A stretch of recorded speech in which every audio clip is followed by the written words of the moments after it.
Hey everybody, what is up? We are back at you with our second part to our What's Up Wednesday with Corey Camp and Dr. Sara Kajder from University of Georgia. If prior, we have talked a little bit about how Dr. Kajder got started with her program, and we're ready to jump into our second question. Corey, take it away. Yeah, and we were just getting into this before, technology happened. But what we were beginning to talk about was how, you started using Sibme as a means to a solution for your induction program that you were starting for your first Mhm. years, which I love, by the way, because my first year was the year that they did away in my district that hired me with their induction program. So I had no support, and I had to Perfect. go and fight and ask for it. And I had amazing educators who helped me out. So that was wonderful. But um, so how has then the work that you've been doing with that program, how has that changed other things? You were just getting started with us Absolutely. talking about that. It's changed all the other things, Corey, which I didn't anticipate. And initially, I'll tell you, I resisted because, again, like I said earlier in part one, I like doing small things and making sure that they're the right impactful things and then growing them very small in small incremental steps up. I planned on this just being our induction year program. But it became very, very clear quickly that it would make sense for what we were doing to support pre-service teachers for us to be thinking about ways that Sibme allowed us to encourage and disrupt and rethink what it meant to reflect on teaching.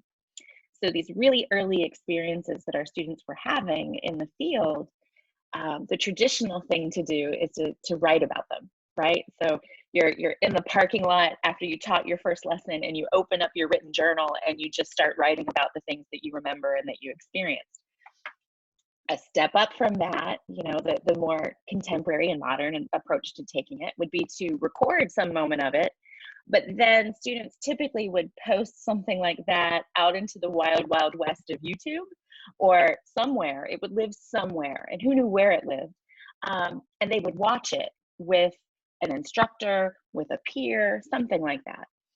Uh, and the more that we saw what was happening with the induction year group, the more it was just immediately apparent that we could now ask our students to record moments of their teaching throughout the 3-year program where they're with us, to be working and thinking differently about what feedback looks like in any of those spaces, to be reflecting on their teaching, but then also to go back and re-watch moments from their teaching. I think we often look at video as a one-off, right? So you record your lesson, you watch it, you think about it, you're done. And then you move on to the next one. And instead, we developed iterative cycles for our pre-service teachers so that if you recorded something in August, you were probably re-watching it again in September and in October and in November, because pedagogy is always developing, right? And these became artifacts of their teaching over time. They also became tools for us to welcome mentor teachers as teacher educators into our program. Let me explain on that a little bit more. A mentor teacher, sometimes in some systems, those are called cooperating teachers. That's the classroom teacher who you're doing your student teaching with, right? The person whose room you've walked into, the guide, the hopeful coach who you're walking alongside each day. Typically, what happens in higher ed or in teacher ed is seen as really different than what happens on the ground in classrooms. And there's a divide between those two spaces. So you can be learning all kinds of great pedagogies over here in the College of Ed, but when you're in the field, this is the real teaching, this is the real thing that happens, and that gulf between the two sometimes feels insurmountable. What we've been able to do is use the commenting features and use the feedback features inside of Sibme to welcome mentor teachers into the same dialogues that faculty are having with students. So now you grab a moment of video from what a student has enacted in a classroom, and they're getting feedback from the person who sees them each day in the field, which is important, they're also getting feedback from the people who are teaching them about the pedagogies and the concepts and the things that are going on over here. And our mentor teachers started talking about themselves now as teacher educators. They're talking about the ways in which they're learning from what faculty are sharing, but also the way that the triad, that whole network is now actually in sync and working together. Now, there were some other things that we were doing to help train mentor teachers and to help them understand what was happening inside of the courses at the university. So there's other efforts happening there at the same time. But what we did in Sibme just took it up a notch, because we ended up having these other kinds of conversations that we never would have had before collectively and in a shared space. And again, it's iterative.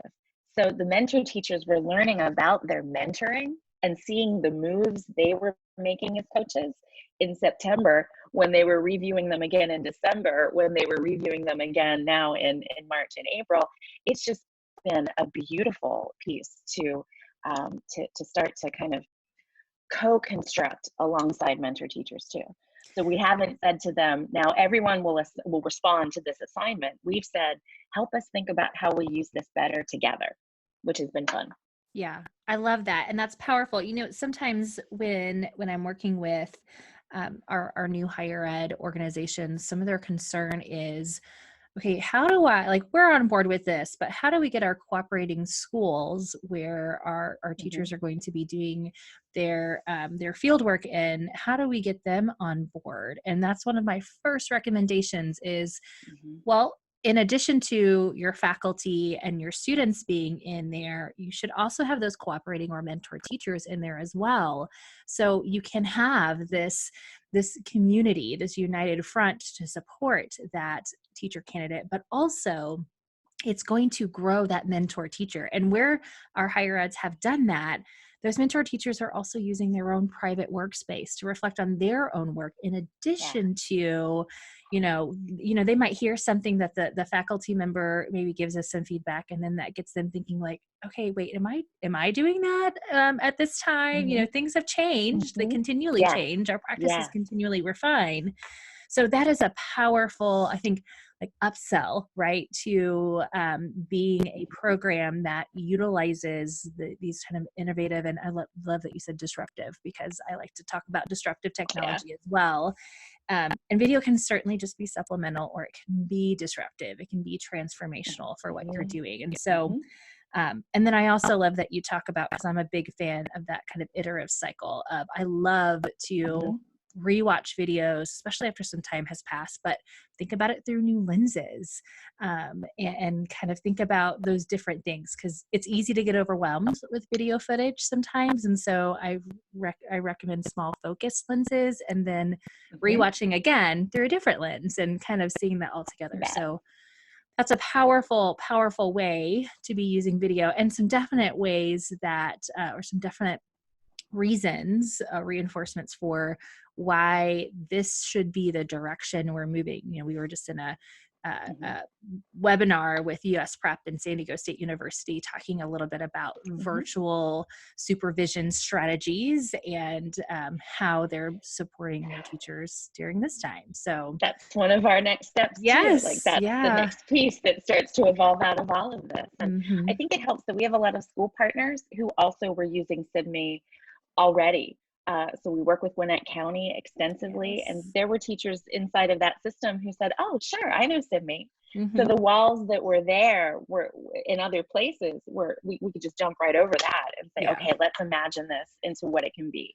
Yeah, we do see that a lot. A lot of those partnering schools who are using the same technology, or, you know, begin using it as well, we then start to see deeper use of it. And again, like you said, it's not about, here's a video, go in and do these things. It's about helping us, like, help us figure out how we can use this artifact to continue improving the experience, both for the new teacher, the teacher candidate, as well as for ourselves. How can we all grow together from this and connect with this? So that's powerful. And I think video has been intimidating for a lot of our local schools because we're an EdTPA state.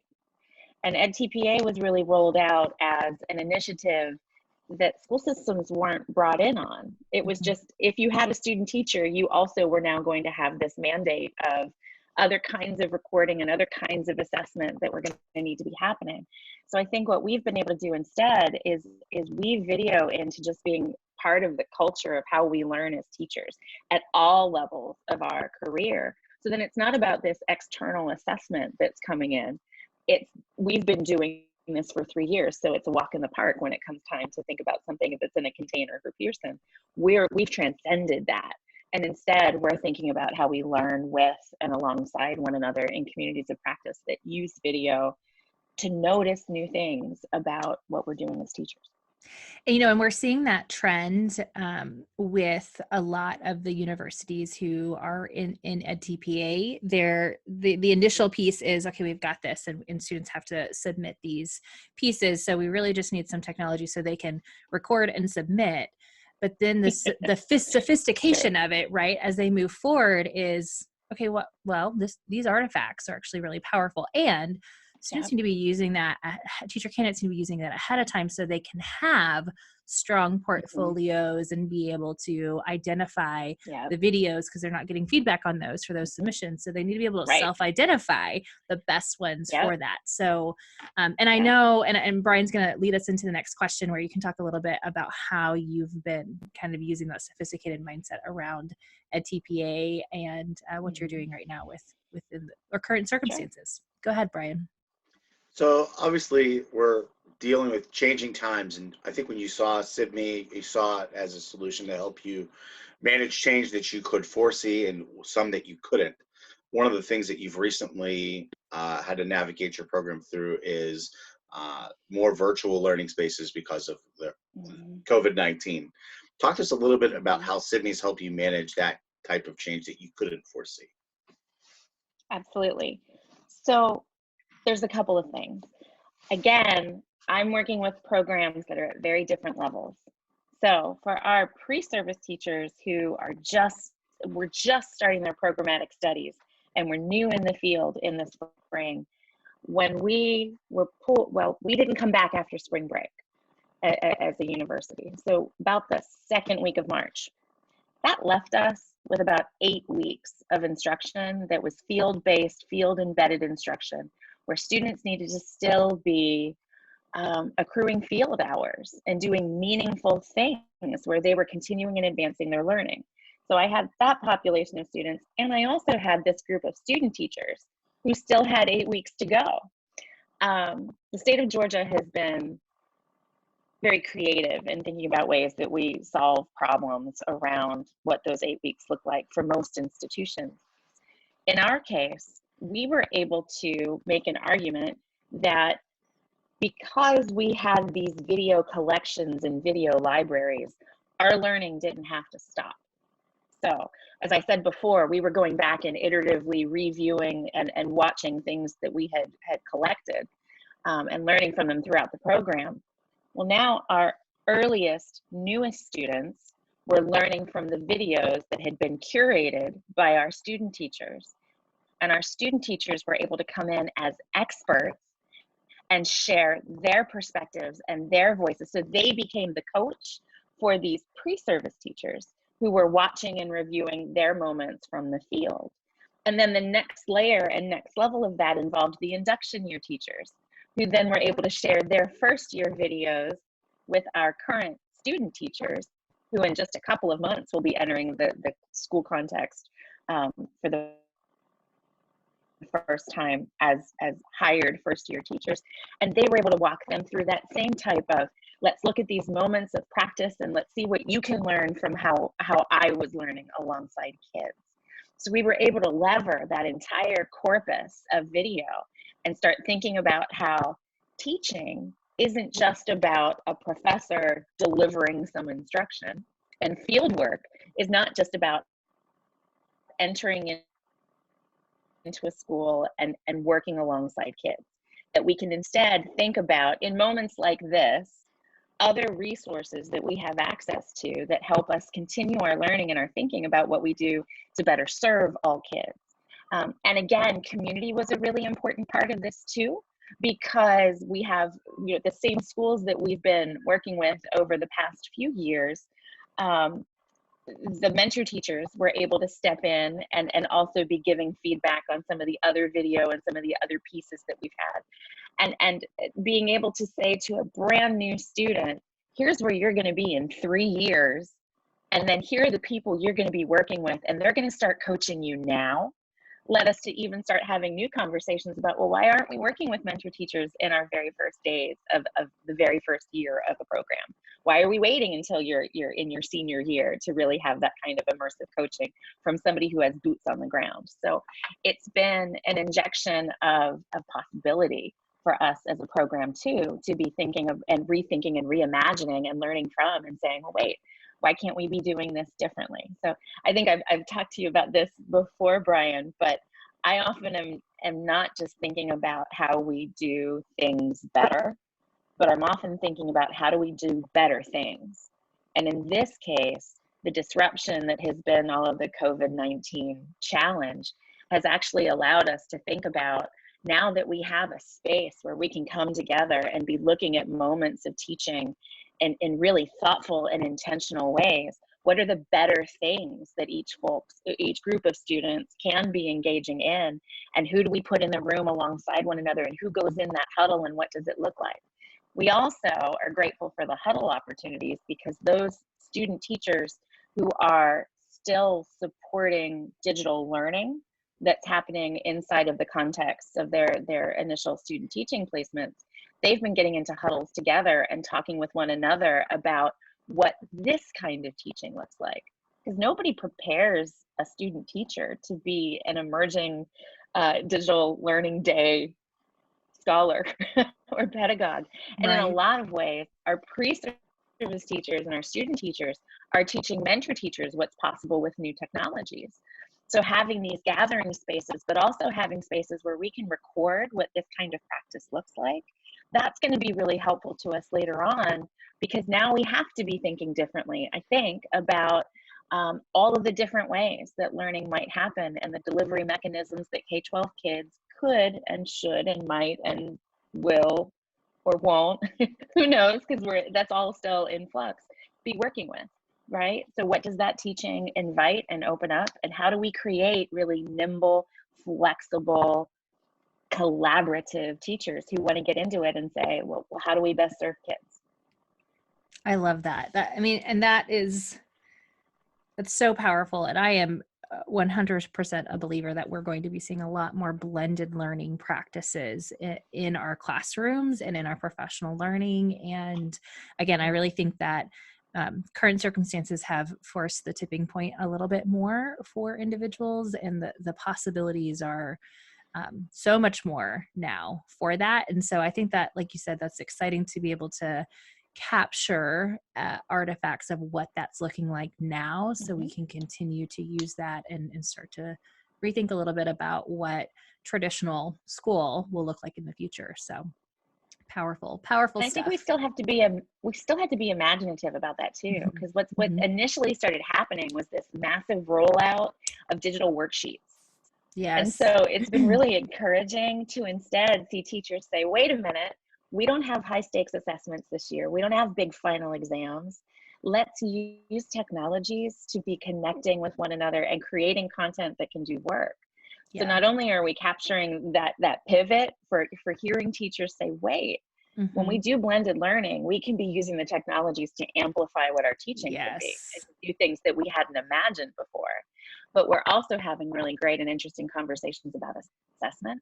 What does it mean to grade right now? What does it mean to give feedback? And how is feedback something that's going to move kids and learners forward right now? Right. And that's been such a welcome opportunity for all of us. Keeping in mind that teachers are running like hamsters on hamster wheels right now, and that this is still not reaching the kids who we most need to serve. Right. At least in Georgia and in our populations, but it's sure opening up the right conversations for us to be thinking better and thinking about ways that we do smarter work. Yeah, definitely. Well, I like the way your program has been working smarter, and all of your folks over at the University of Georgia. We're very excited to have you here, and moving forward into next year, I think there's a lot of opportunities. How do you think that? I guess you've already answered this question. How do you think you'll be using this in the future? And I think that's an emerging topic, right? And Mm-hmm. this this particular pandemic has actually caused us to face what we have been doing and how we can grow from this in a very positive way. That's the one silver Exciting. lining we have here. So thanks for Yeah. joining us on today's What's Up Wednesday show. Corey, do you have anything You before? bet. No, this has just been super insightful, and I have some new ideas brewing as well, listening to how some of the ways that you're using this, and it was also really affirming to some of the things that we've put out, like our new teacher induction and our student teaching, so our courses. So I love it. I know we'll be collaborating more, and I'm sure our viewers are going to have some great questions for you following up on this post on social media. So thanks again for joining us, Sarah. Thanks Thanks. all. Thanks, Thanks, Sarah. everyone.